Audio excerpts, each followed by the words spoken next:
Well, hello and welcome to MissouriNet.com. I'm Bill Pollock, and our guest on this Google Hangout is Daniel Lewis from RockyTopInsider.com. And you say, all right, why are you bringing somebody in from the Volunteers when Mizzou's got Georgia this week in a big game? Well, listen, it's very simple, folks. We have to learn about the Bulldogs, and the Tennessee Volunteers played them and played them very tough on September 27th. And it was a game where they came up just short, losing 35-32. After the game, Butch Jones said they expected to beat the Bulldogs. So, Daniel, thank you for joining us. And was that your impressions of that game, too? I mean, was that a game that Tennessee should have won? Well, it was a really, really good football game. Tennessee came away from that game very upset, feeling that they let an opportunity slip away. It was a game that Tennessee built a 10-0 lead in early and really looked like the better football team for most of the first quarter. Georgia made a couple big plays in the second quarter, kind of turned the momentum, got the crowd into it. I think they ran off 21 unanswered points at that point. Tennessee then responded.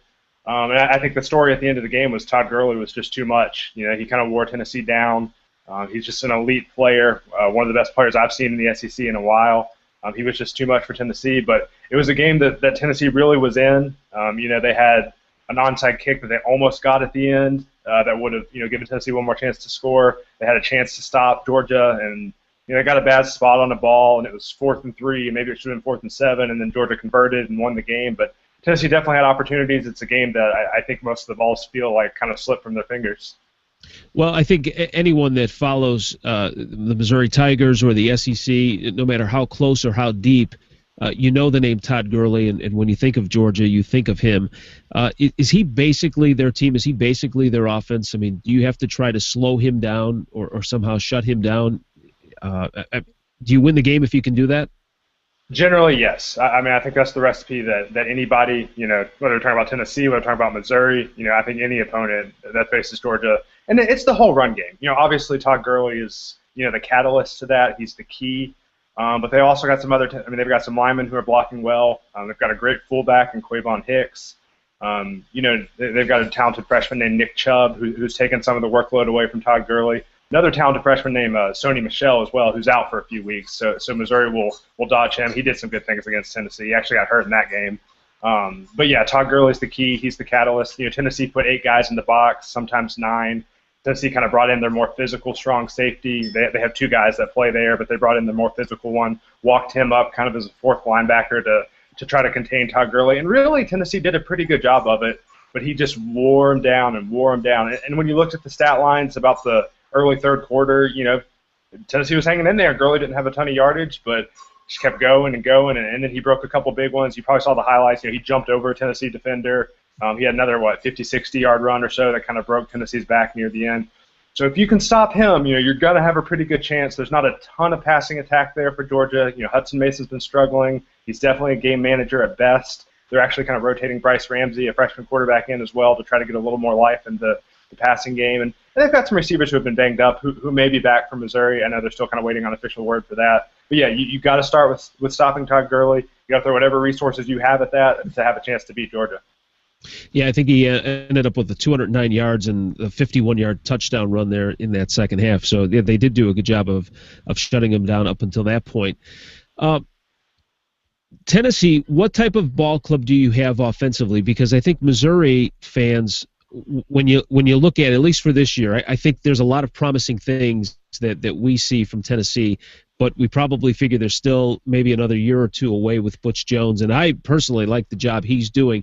But what do you guys have offensively, and what were you able to do to put 32 points up on them? Because I think Mizzou fans in general will look at this and say, well, boy, if Tennessee could put 32 points on them, we should be able to hang at least 40.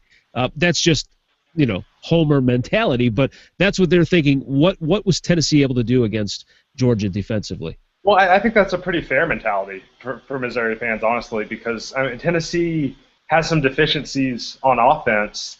And I think kind of the storyline here in Knoxville has been, you can look at the Oklahoma game, which is before the Georgia contest for Tennessee, and they did some good things offensively there. And I thought Tennessee played really well offensively against Georgia. And then everything kind of got set back against Florida in that 10-9 loss this past week that really upset a lot of Tennessee fans. But, what Tennessee does really well on offense is they've got some explosive guys, some playmakers out on the perimeter especially. They've got Marquez North at wide receiver, who's 6'4", 220, all SEC type of talent. It doesn't always click for him, but I mean, he's a guy that NFL scouts love. I mean, they really have 3 or 4 receivers who could potentially be NFL players someday. You know, they have Pig Howard, who plays in the slot. They have Josh Malone, a former 5-star high school receiver as well. Jason Kroom, a 6'5", 240 guy. You know, just a lot of size. So they have a lot of weapons out on the perimeter, and really they were able to expose Georgia's secondary at time. Now the key for Tennessee is the offensive line is not very good. It's young, it's inexperienced. I would call it possibly the worst in the SEC, or right near the bottom with Vanderbilt. It's not very good. So Tennessee was able to get the ball out of Justin Worley, the quarterback's hands, quickly, get the ball to those playmakers and let them make some plays. And they were able to estabilish, you know, some room on the ground as well. And Tennessee's not a great rushing team. They're last in the SEC at this point. They have a talented 5-star, former 5-star, now a true freshman at Tennessee, Jalen Hurd. He's a big kid, and he was able to find some success on the ground. And one thing they did really well was, you know, when Tennessee was kind of in a passing situation, and Georgia, you know, didn't put a lot of guys in the box, they ran the draw to Jalen Hurd, you know, got him loose in some space, got him loose in the secondary, and Georgia had a hard time bringing him down. So, I mean, I think it's very fair for Missouri fans to be optimistic about their chances to move the ball in Georgia, since Tennessee was able to an extent. We're talking with Daniel Lewis of RockyTopInsider.com, and I want to show your website here and have you talk about that briefly in a moment. But I'm looking at Mizzou's schedule, and Tiger fans, you know, South Carolina, now Georgia, and then we've got Florida next week, and that was kind of that 3 where you thought, all right, you get through that point, and the rest of the schedule is going to be cake. Well, you know what? You got Vanderbilt. That should be a win. Kentucky, it's at home, but look what they did against Florida. The way I look at this and the way this is shaping up, road game at Texas A&M, and then that final game with Arkansas on Friday after Thanksgiving. But sandwiched in between that is a trip to Tennessee. And Daniel, that to me is one of those trap games that could be very scary. And if Mizzou is thinking SEC East, Tennessee might be thinking spoiler at that point. That's a game that kind of scares me. Yeah, I think that's fair. I mean, I don't think Tennessee is going to be in the SEC East conversation. You know, already have a couple SEC losses. You know, they're not going to beat Alabama, probably not going to beat Ole Miss. You know, so I think Tennessee won't be in the SEC East picture ultimately. But I think, frankly, from kind of the Tennessee fans' perspective, you know, obviously we interact with them on a day-to-day basis on our website and our radio show. I think a lot of fans see Missouri as a game that's winnable. You know, I don't want to say that they think it's a lock or you know, something that Tennessee certainly will win. And I think, you know, Tennessee will probably be the underdog in that game. But I think that's a game that the Tennessee fans are optimistic about. I think with the upcoming schedule for Tennessee, you know, they face Chattanooga this week. That should be a win. But then they have Alabama, they have a trip to Ole Miss, and then Alabama coming to Knoxville after that. So I think fans kind of write those up as losses, but then say maybe this young team can develop, and maybe they can get some wins against, you know, Kentucky, Vanderbilt, Missouri, teams like that. You know, I picked Missouri before the season to beat Tennessee. We did kind of a season preview. That would still be my gut at this point. And I think Missouri is the better football team. I think Missouri has a better quarterback than Tennessee does. I have a lot of respect for you know, Missouri's defensive line and what those guys can do. And obviously Tennessee really struggled, really outmatched last year at Columbia in that game. And obviously these are 2 different rosters with a lot of different players. But that was kind of my thinking before the season in picking Missouri. So. But I think that's one a lot of fans are looking forward to, and one that, I think Missouri will have to play well in to win.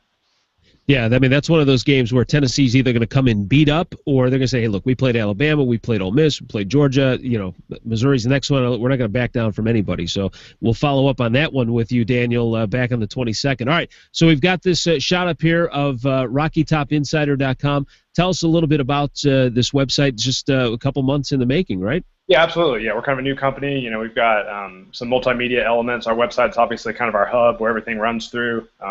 We have a podcast/radio show every day from 10 to 11 a.m. Eastern. We, you know, stream that through the site.